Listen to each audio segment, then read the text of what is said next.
de Opinión presenta. ¿Qué se siente admirar al presidente, estar a su lado y presenciar esas críticas? Siempre he querido ver a un país, pues sí, respetuoso, pero siempre libre en su expresión. El Estado está obligado a poner las condiciones para que las mujeres salgan a trabajar. ¿Qué legado deja este gobierno al país? Seguramente retomaré pues la vocación que siempre he tenido, que es la política. Yo creo que la democracia también es eso. No siempre gana el que uno quiere. ¿Qué sabor te deja a ti entregar, ustedes como pareja, la presidencia a Enrique Peña Nieto y Angélica Rivera?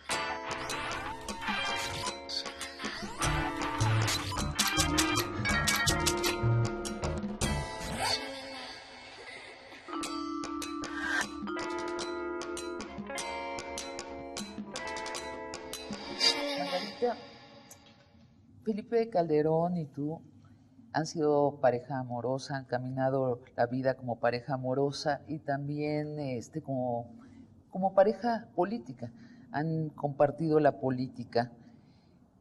Ya estando en Los Pinos, ¿a qué horas dialogaban ustedes? ¿A qué horas platicaban? No, bueno, pues muy seguido. Por ejemplo, viajamos mucho juntos. Acompaño mucho al presidente en los viajes internacionales. Me gusta mucho. A mí eso de ser la esposa del presidente, pues me llenó. Es también un privilegio, es parte de lo que te decía de lo que se da y de lo que se recibe.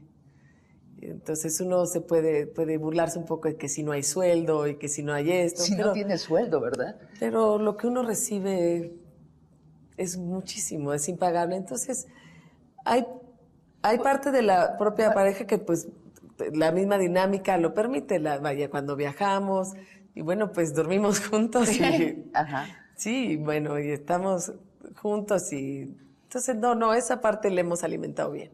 Porque hay un fenómeno inédito históricamente que son las parejas que ambos son políticos, ¿no? Hillary Clinton, Bill Clinton, los Kirchner en Argentina. Y yo creo que es un fenómeno que va a ser naturalmente, en la medida que las mujeres tengan más igualdad con los hombres, más común. Una de las preguntas que uno se hace, y que por cierto no se han quejado los editorialistas de eso, pero por curiosidad humana, ¿qué tanto ayudas al presidente Calderón a llegar a decisiones? Bueno, también el hecho de que soy abogada y también estuve en la política, también sé que hay decisiones que se toman por la responsabilidad que se tiene. Y eso es bien importante que se respete.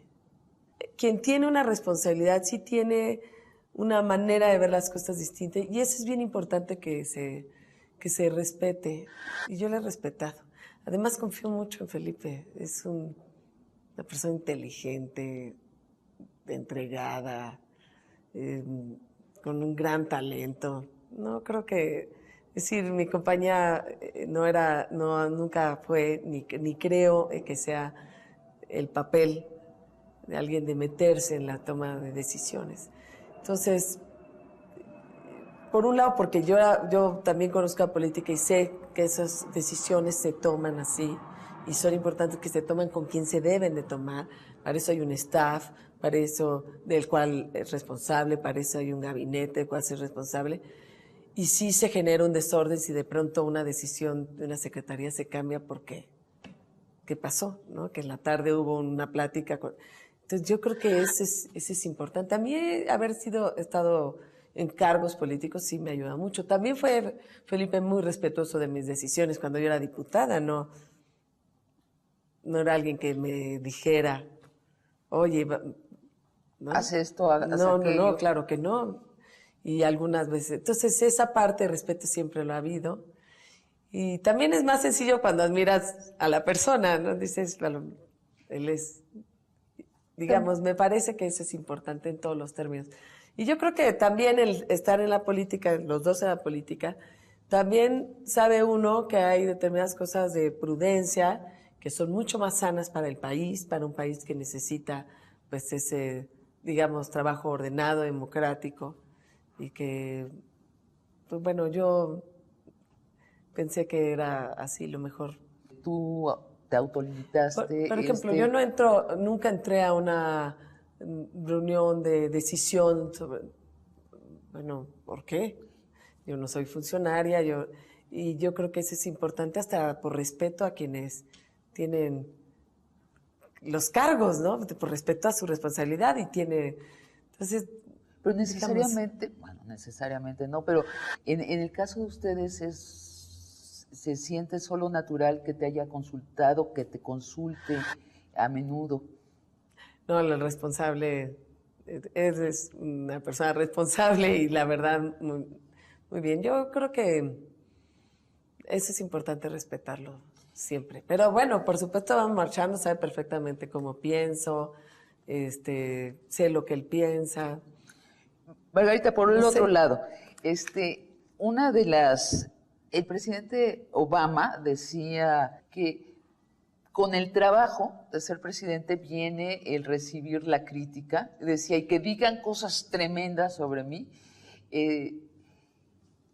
Debe ser duro recibir el embate de la crítica, y en tu caso, lo hemos platicado, has sido el rostro más amable de esta presidencia. Felipe Calderón, que tiene la autoridad del presidente, ha recibido necesariamente críticas muy fuertes. ¿Qué se siente admirar al presidente, estar a su lado y presenciar esas críticas? Bueno, por un lado, también me tocó luchar mucho por la libertad de expresión. Yo llegué a hacer marchas con maquillo, con que nos tapábamos, con tapabocas. También hay una historia de lucha y libertad de expresión, no solo en términos políticos, sino de muchísima gente. Yo creo que esa parte también nos da muy buen balance, es decir, siempre es mejor, digamos, recibir, es doloroso, no digo que no me duela ni que no me importe, recibir los excesos, a lo mejor, el ejercicio de libertad, que como país recibir los defectos de la represión. ¿No? El silencio del sometimiento. Siempre es mejor la libertad y pagar en ese sentido pues costos. La otra, uno también tiene que pues tratar de comprender, o sea, es decir, hay críticas que se hacen y se hacen de a de veras. Y eso es importante. Es lo que te iba a preguntar. Y el presidente pues, la lee y las recibe, y las lee y las ve, y sí es un ejercicio importante que se hace. Comentaste que tú lees editorialistas, Sí. lo comentaste hace rato. Sí, Desde antes sí sigo, ¿no? Sí, Sí. claro, porque escuchar es bien importante. Entrar a las redes sociales es muy importante y también darle la dimensión. Darle la dimensión es importante. Es decir, qué es lo que quiere decir alguien. Algunas veces me ha pasado que me han reclamado y cuando me pongo a platicar te calman las cosas o doy la información que faltaba. Es decir, a veces hay una crítica de buena fe. A veces no solo es de buena fe, sino además es cierta y es importante, y yo creo que hay muchas cosas que se hicieron precisamente porque hay gente que señaló esto o lo otro, ¿no? Yo estoy convencida de que los países se construyen no solo con críticas, sino también con propuestas. A veces la propuesta trae en sí consigo la crítica, pero hay que... Es decir, yo en esa parte me afecta menos, pero sí pongo atención, y sí... A veces duele, lo que no es cierto, a veces duele mucho, pero poquito tiempo. Porque como no es cierto, entonces, pero pues digamos, más o menos lo he caminado. Pero los dos estamos convencidos del tema de libertad de expresión. Y yo sí, siempre he querido ver a un país, pues sí, respetuoso, pero siempre libre en su expresión. Los niños migrantes. Cuéntanos de lo que has realizado con los niños migrantes. Es una historia, bueno, un poquito larga, porque, bueno, primero el tema de migración es un tema muy sensible para todos los mexicanos. Sí. Todos tenemos una historia muy cercana de migrante, todos los mexicanos. Hay historias, es posible que sé que tú la tienes respecto que migraron acá de inmigración. Pero en general todos los mexicanos tenemos a alguien cercano, en el caso de Felipe, pues muy cercano, primos, en el caso mío hermano, que está migrante. Y entonces es un tema que pues sí me llama la atención, familiarmente y patrióticamente. Y también va combinado con un tema de derecho, que es el derecho de transitar, el derecho a migrar. Es un tema que me gusta de entrada, que soy sensible a él y que lo comparto con millones de mexicanos. Pero al mismo tiempo fui descubriendo un tema que siempre como que suponíamos que estaba ahí, en el inconsciente todos suponemos que pues, seguramente hay niños. Claro. Pero no había la visibilización de niños y niñas. Y yo no lo tenía en el radar, digamos, como se dice. Pero la esposa del gobernador de Baja California, de entonces, me trató el tema. Y otra que había sido, digamos, que era el gobernador, su esposo, me trató el tema porque habían trabajado en Tijuana y en Mexicali. Eso. Y luego también la esposa del gobernador de Sonora, y luego la esposa de Chihuahua me comentó, y luego vi que pues los municipios fronterizos, las esposas tenían ese tema de niños y niñas repatriados de Estados Unidos. Y cuando empiezas a ver las historias y empiezas a conocer de gente, porque yo el primer año pues más bien estuve como escuchando esa parte, ¿no? Todo lo que se me presentaba, además de ir trabajando, pero sobre todo estaba yo escuchando y viendo los temas. Y ese me empezó a preocupar mucho porque, por ejemplo, la de Chihuahua decía que que le habían repatriado a 25 niños guerrerenses, y en cambio la de Guerrero decía, yo solo tengo uno en mis datos. Entonces, cuando nos juntamos y cuando empezamos a hablar de ese tema, de la diferencia de datos, era totalmente desproporcionado. Entonces, me pareció un tema fundamental. Una, porque nadie lo había trabajado y eso me daba mucha libertad. No trabajaba el DIF nacional. Sabía que existía y me supongo que apoyaba ahí. Pero lo decidí trabajar a través de una mesa interinstitucional. Como para mí es bien importante que la política pública se ha hecho por quienes les toca hacer las políticas públicas. Pues era un tema migratorio. Entonces había que llamar a Gobernación. ¿Y qué se hizo durante El subsecretario estos casi entonces 5 se años? hizo la mesa interinstitucional. Ajá. Y de hecho la Secretaría Ejecutiva la lleva a Migración. Entonces metimos el tema de niños y niñas. Y bueno, de ahí me llevó a muchas cosas. Primero, fue un tema que pude tratar en Estados Unidos sin problema. Si tocaba yo un tema de migración sin generar reacciones contrarias por meterme en política migratoria. Porque lo que tenía el tema de niñas y niños es que lo que tiene es que humaniza los temas. Claro. Y entonces cuando les dije, a ver, estos niños están cruzando la frontera y no van a quitarle trabajo a nadie porque son niños, y vienen porque quieren ver a su mamá, quieren ver a su papá, porque hace mucho que no los ven, porque cuando hay un alto a la reforma migratoria, pues se encrudecen, se hacen más duras las medidas de la frontera, y entonces empieza a dejar a ver esa migración circular, y a los niños los empiezan a mandar como sea. Entonces, y luego se va juntando con un tema de rutas y de crimen organizado, es decir, luego ese tema también va llevando a una serie de problemas que ahora, pues, que los ponen en condiciones más vulnerables a los niños migrantes. Entonces, lo que hicimos fue esa mesa interinstitucional, y sí me empeñé en que se trabajaran los dos lados de la frontera. Tenía también a gente como Magdi Martínez del PNUD, de la ONU, que está metido en ese tema, a la UNICEF. Trabajamos con ellos en la parte internacional, en la propia mesa. Es un ejercicio muy bonito y cuando lo he planteado en otros países les interesa mucho porque estaban la Secretaría de Relaciones, Migración, DIF, estaba también mujeres, y invitábamos de pronto a algunas otras secretarías, pero normalmente estaban esas siempre, y estaba, por ejemplo, UNICEF, estaba también la parte de la ONU, sí, y estaban organizaciones sociales o miembros de la sociedad civil que pertenecían a esas organizaciones que son, pues, como manejan mucho el tema de niños y niñas. Entonces se hicieron módulos en la frontera para que hubiera un psicólogo, un pediatra. Mira. Porque te voy a decir qué pasa en la frontera norte.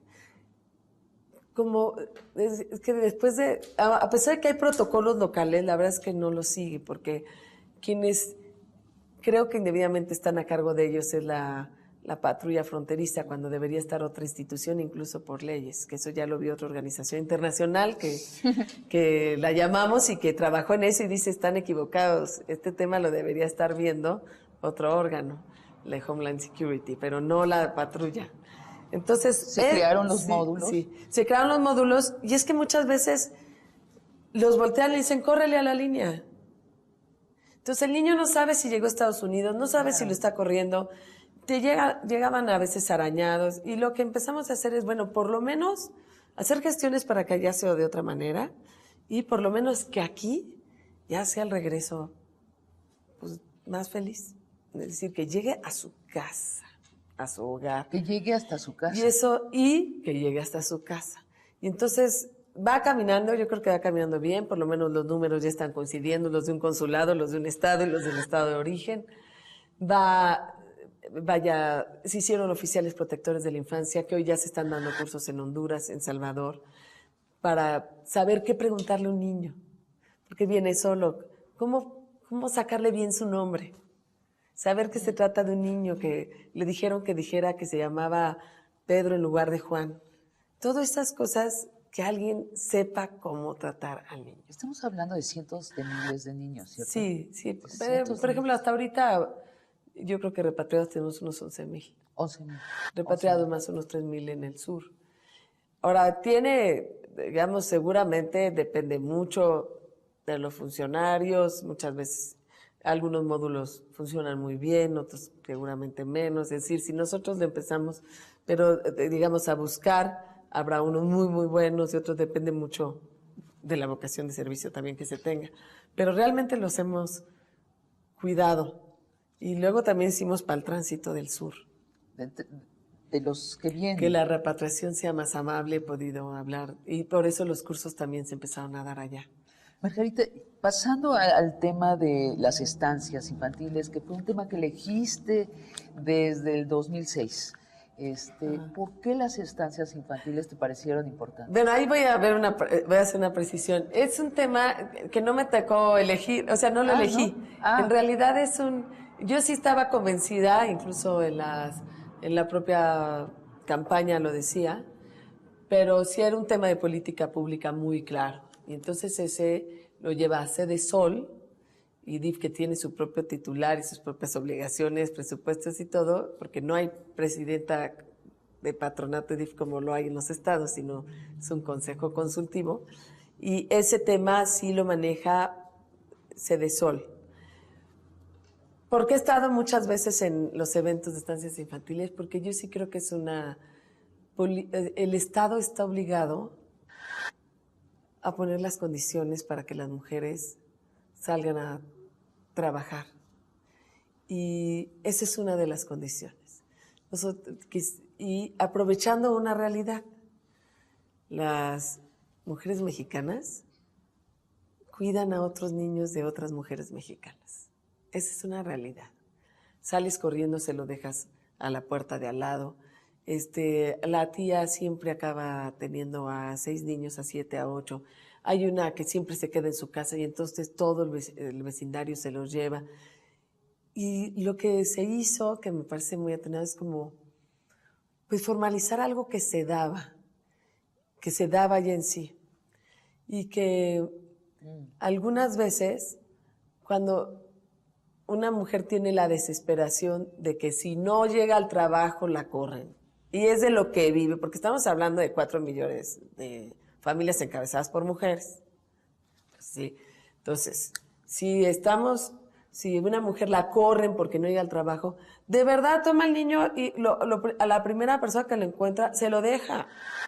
Y lo que es peor, lo tiene que dejar encerrado en su casa. No estoy diciendo que está bien que lo deje encerrado. Estoy diciendo que eso pasa.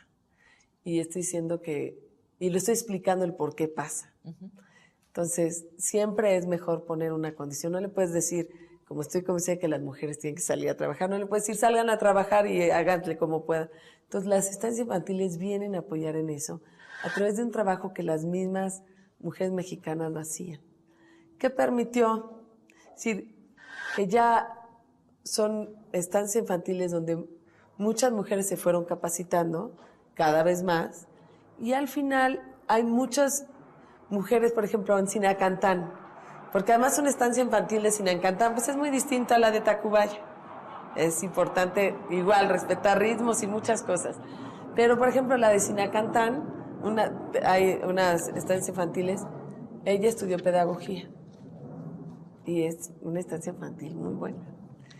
Yo sí creo que es un programa exitoso por los miles de niños que atiende, por los testimonios que yo oigo de las señoras, por lo que vino a resolver de un tema de peligro de los niños, y que cada vez se ha ido también mucho más, se ha ido profesionalizando más.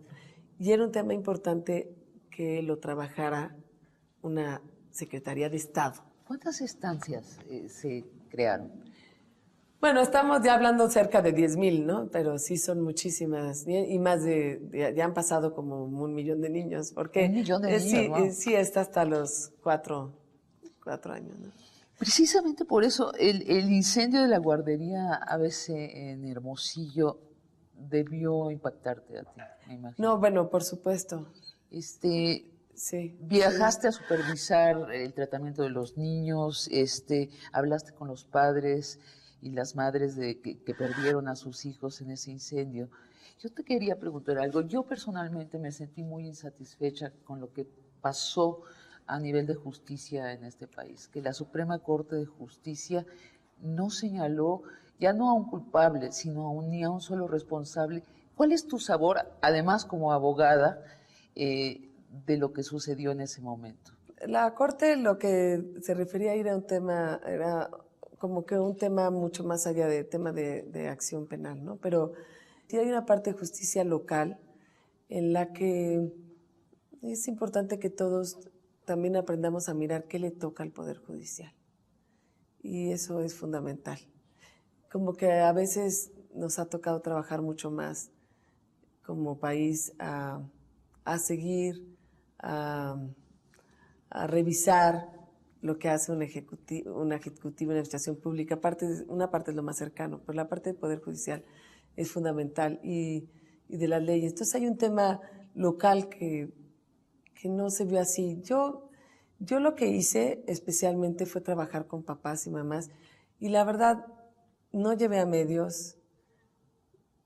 Me parecía importante, primero, generar la confianza de que era genuina la ayuda, y la otra, sí trabajé mucho con el propio IMSS en términos del decreto que le daba, por ejemplo, las pensiones vitalicias a la mamá, que lo que venía trabajando, lo que le ganaba de salario,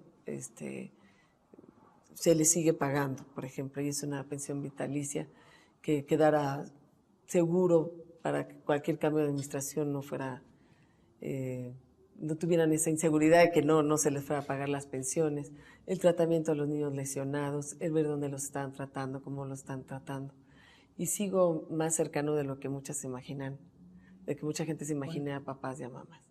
Y sí hay un tema de justicia que se queda uno diciendo, bueno, entonces, ¿quién es? Sí. Y luego, como había un pariente que yo no conocía y que además pues, ni siquiera era de los más importantes de ahí, como que generó poco, como que yo no podía opinar sobre ese tema. Y entonces también comprendí que yo por supuesto, nunca, además, yo siempre he trabajado por la justicia y por la verdad, entonces así hubiera sido mi hermana o yo misma no me hubiera metido para nada, ¿no? Pero lo que hice fue trabajar con ellos, con los papás. Y ese tema de justicia, yo sí creo que no todo tiene que ser penal, pero la parte de responsabilidad ha sido muy lenta y es también la expresión de una justicia, pero que le toca al Poder Judicial, y eso es bien importante. ¿Le toca? Al Poder Judicial. Claro, le toca Eso es al bien Poder importante Judicial. que nosotros revisemos. Es decir, un proceso civil que dura tantos años, un proceso penal que dura tantos años, es como la importancia de la justicia expedita. Y yo creo que esa parte sí es algo que tenemos que trabajar mucho como país, pero que algunas veces, por poner la mirada en otro lado, se pierde. Sí. Y creo que también eso pasa, y lo noto ahí con las mamás. Entonces, lo que yo decidí fue, bueno, creo que en donde puedo ayudar más es en trabajar directamente con los papás. Y en donde les haré más bien es no hacerlo público. O sea, no llevar a medios, porque sí genera unas presiones indebidas. Y muchas cosas que han cambiado también, gracias también a la presión de varios de ellos, como la profesionalización mayor. Es decir, es una guardería del IMSS, la revisión de la figura de la subrogación, que hay que revisar, pero son temas... ¿Te parece valioso la manera que ellos repararon su dolor, volviéndose... No hay nada que repare completo. Sí. Pero algunos de ellos se toman caminos distintos y todos bien importante respetarlos. Pero algunos de ellos, por ejemplo, esta nueva ley. Esa ley que obligó incluso a las estancias a cambiar algunas cosas, a revisar, a hacer comités. Yo creo que es una gran transformación. Es una gran transformación y que además fue canalizado por muchos de los papás. Pero nada repara.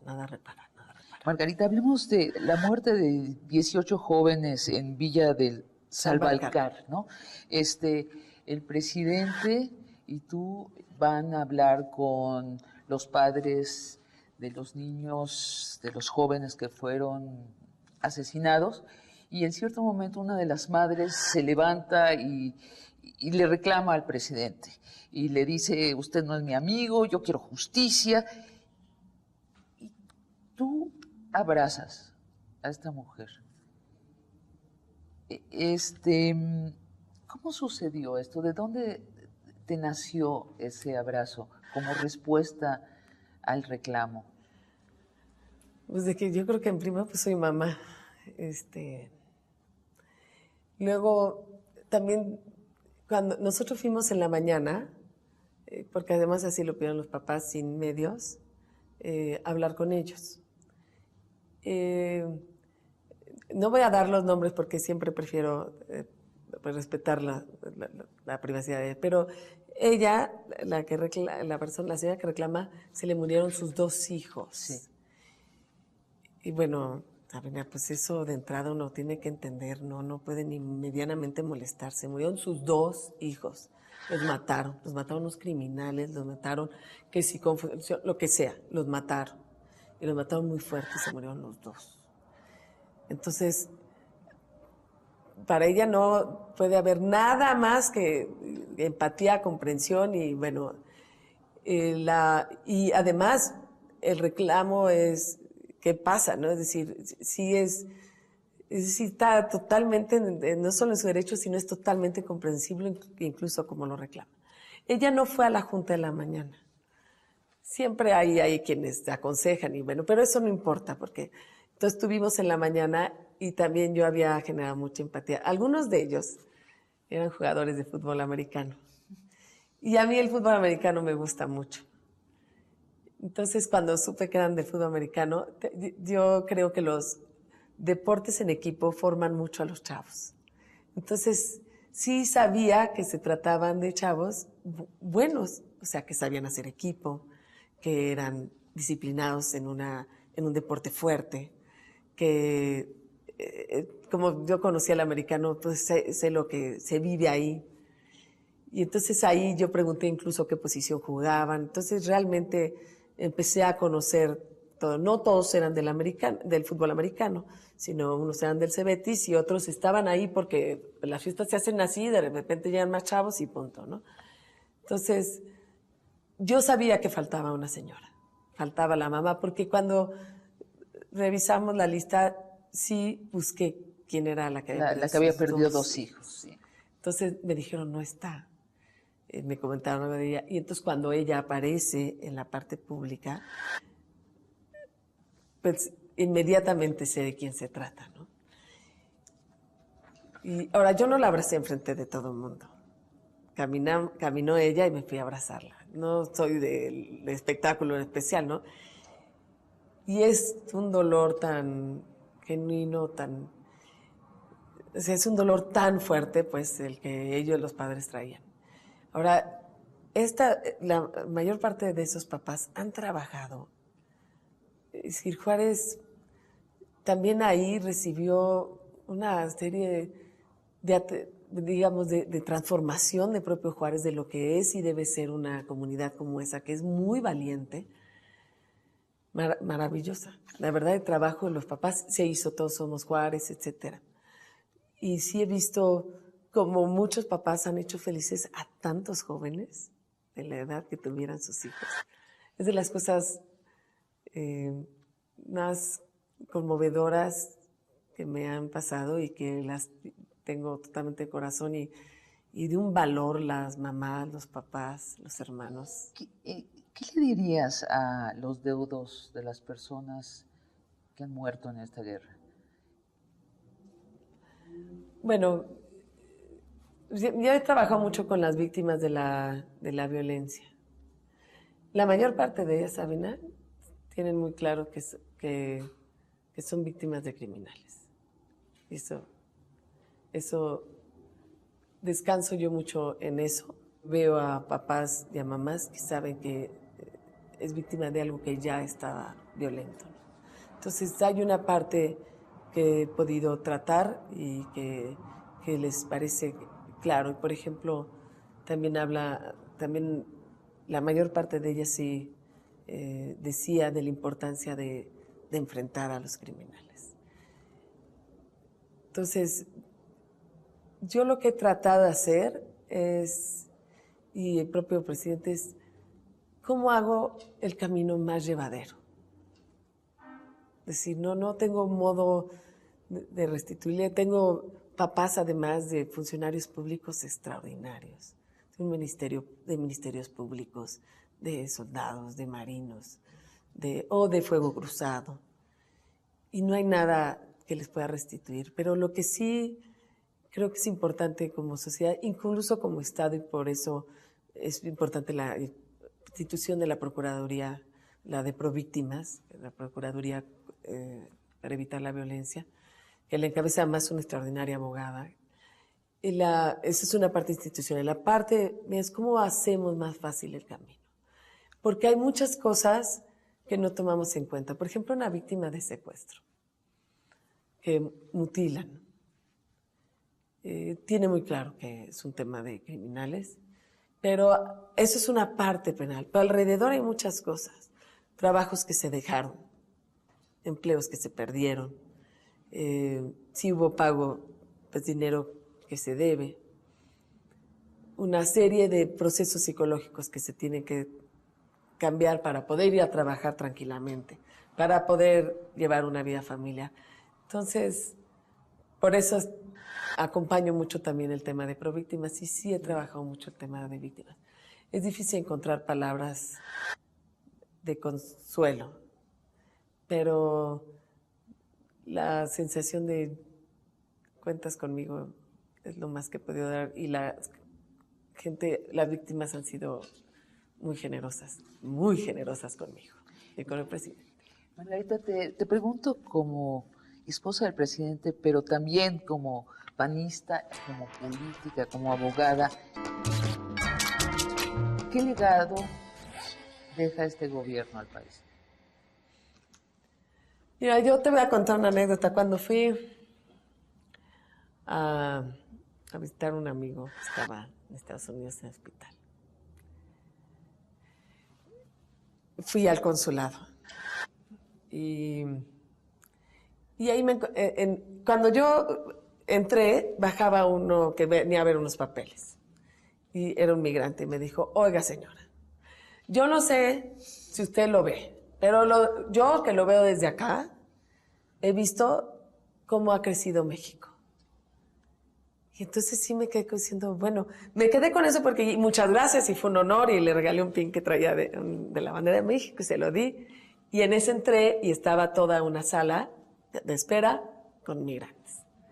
Entonces, pues bueno, ya me presenté y les... Soy Margarita Sí, Zavala. hola, ¿cómo están? Soy Margarita Zavala, les pasé presidenta. Ah, sí, la reconocí, con razón. Sí. No, es gente lindísima. Ajá. Y entonces, y voy con el cónsul, ¿no? Porque entonces está aquí una visita. Y tampoco puedo yo hablarles mucho porque pues vienen a hacer papeles, ¿no? Entonces, bueno, tampoco se trata de quitar mucho tiempo. Pero, por ejemplo, ahí me dejó tan marcado lo que me dice, yo desde aquí lo veo, que empecé a decirles, miren, yo sé que nosotros los extrañamos mucho, los queremos mucho, siempre hemos querido que ustedes se sientan, que nunca olviden a México. Y ahí empecé a decir, yo sé que ya les han dicho en sus comunidades, en sus lugares, que ya hay una escuela más cercana, que ya hay un camino, que hay una carretera, que hay un hospital. Y me empezaron a sentir con la cabeza, estaban diciendo que sí. Y la verdad, como yo traía los datos, es decir, si hay 19,000 kilómetros de carretera nuevos, que es más que el sexenio pasado y que 2 sexenios juntos, pues seguro les tocó un camino cerca. ¿En qué más lo cifras, el aumento de carreteras? Por ejemplo, si están, más de 1,000 hospitales nuevos, más de 2,000 clínicas remodeladas, pues seguro en su comunidad la hubo. Entonces, cuando yo empecé a decir, digamos las carreteras, y empecé a hablar de los proyectos productivos, porque yo sí traía los datos, dije, seguro les tocaron, ¿no? Es decir, cuando yo estoy hablando de más de 900 preparatorias, o más de 100 universidades, seguro hay una universidad ya cerca de ellos. Unas me tocó inaugurarlas, como las regionales de Huachochi, por ejemplo, o estar en Chiapas, o ver la construcción de una preparatoria, o inaugurar hospitales. Entonces sí tenía yo muy claro, y las carreteras pues te lo van diciendo, ¿no? Te lo va diciendo la gente, me ha tocado a veces inaugurarlo, normalmente voy a la parte más social que a la de infraestructura, pero sabía que me iban a decir que sí. Entonces dije, claro, ellos sí lo están viendo, eran cosas que a lo mejor yo ya no había juntado. El Seguro Popular, que yo creo que es de la parte de cobertura de salud ha sido fundamental, es decir, de 40 millones pasar a 100 millones, pues es enorme. Y cuando fui a visitar a niños con leucemia en Morelos, las mamás me daban las gracias. Y yo, porque llevaba un regalo, pero me daban las gracias distinto, ¿no? Como, oiga, muchas gracias, dígale al presidente que gracias. Entonces, como estamos empezando la parte de leucemia, pues, del Seguro Popular para tratar a los niños que tienen leucemia, la mamá y yo, caíamos en la cuenta que hace 10 años el niño hubiera fallecido. Claro. Entonces el gracias era del corazón, porque seguramente a ella le tocó un vecino, un sobrino, un hermano, cuando ella era más chica, que se murió por leucemia porque no hubo dinero o no hubo quien lo tratara. Ya en unos años no van a dar las gracias, afortunadamente, es un derecho, pero como es, digamos, viene siendo nuevo, pues el gracias del corazón, y qué bueno que eso se convierte en derecho, esto es bien importante, pero sí empecé a caer en la cuenta en lo mucho que se hizo en términos de salud, en términos de infraestructura, en términos de cobertura escolar, es decir, yo me acuerdo cuando les platicaba a una señora, yo también quiero que mis hijos estudien cerca de mí. Es decir, que no se tengan que ir a otro lugar. Entonces, cuando tú abres más de 100 universidades, pues es maravilloso para alguien de Huachochi que su hijo vaya. Más de 100 universidades. Sí, de educación superior. Ajá. Por ejemplo, más de 100,000 ingenieros se gradúan al año. Entonces, ya no das una cosa, mano de obra de calidad, o sea, son ingenieros. Hoy en Querétaro se está diseñando los motores de los aviones más grandes del mundo, en Querétaro, por ingenieros mexicanos. El otro día que fui a la Nestlé, ingenieros, ¿no? En bioquímica, en producción, ingenieros llenos de chavos, ingenieros. No sé, esa parte que cuando me dicen, oye, ¿cómo vas en el último año? Esa llena mucho. Margarita, se nos está acabando el tiempo. Yo tengo algunas preguntas que no quiero dejar pasar. El PAN entrega la presidencia al PRI. Nos has contado de tu juventud de militante, de búsqueda de la democracia en México. El PRI ha representado, pues, históricamente la presidencia hegemónica, no democrática, la resistencia a la democracia. ¿Qué sabor te deja a ti entregar, ustedes como pareja, la presidencia a Enrique Peña Nieto y Angélica Rivero? Bueno, es en base a un proceso electoral. Bueno, no es algo fácil, pero yo creo que la democracia también es eso. No siempre gana el que uno quiere, o la que uno quiere. Y la lucha democrática sí tiene que ser una lucha que siempre debe estar en México y en los mexicanos. Yo creo que la democracia en nuestro país necesita seguirla consolidando, así es que no hay que, digamos, no hay que perder ahí el paso ni la convicción. Entonces todavía hay muchas cosas hay que hacer. Y cuando me han preguntado eso, pues yo volteo más bien los ojos al PAN y digo, pues ya la parte de México, pues es cada quien hagamos también lo que nos toca. En el programa Tercer Grado, ya con oír eso ya sabes a dónde voy, le preguntaron a Felipe Calderón si tú vas por la presidencia de México en el 2018. No, le preguntaron, ¿se imagina usted?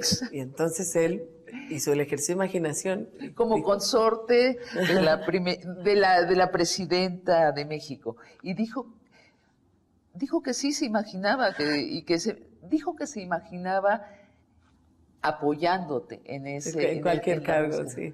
Bueno, Felipe no solo me quiere mucho, sino además sí es un esposo solidario y entonces digamos que me echa porra y al revés. Pues. ¿Pero te interesa? Pero yo sí, seguramente creo que más adelante retomaré la parte política y ya decidiré en qué y cómo y de acuerdo a qué con qué circunstancias. Permíteme hacerte una metáfora. Pero así que... Has sido como copilota emergente, has estado lado a lado, codo con el piloto de esta presidencia, ¿no?